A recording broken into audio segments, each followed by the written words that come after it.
having people from all different kinds of walks of life kind of come to this course and have it speak to their very different practices, whether it's people, primary school teachers or people working in healthcare in some way. And I guess the red thread is really sort of a creative, sort of creative connection, and how we can um, um, express or put into practice this sort of social justice theory in a creative way, and use that to sort of facilitate all these years after having graduated from the MA.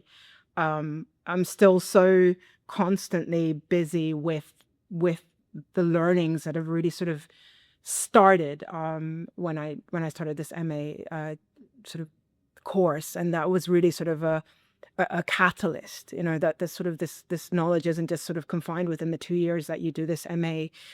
It will really sort of continue, and it's sort of dynamic in that way. And I think that's what's really exciting about that. I can still, I still feel very bound up with this course, and how it's impacted my life and my thinking and framing of the world that I exist in.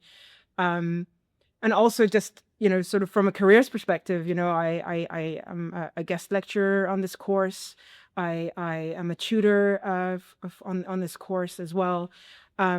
So it's definitely impacted my practice and my thinking in beyond my wildest dreams.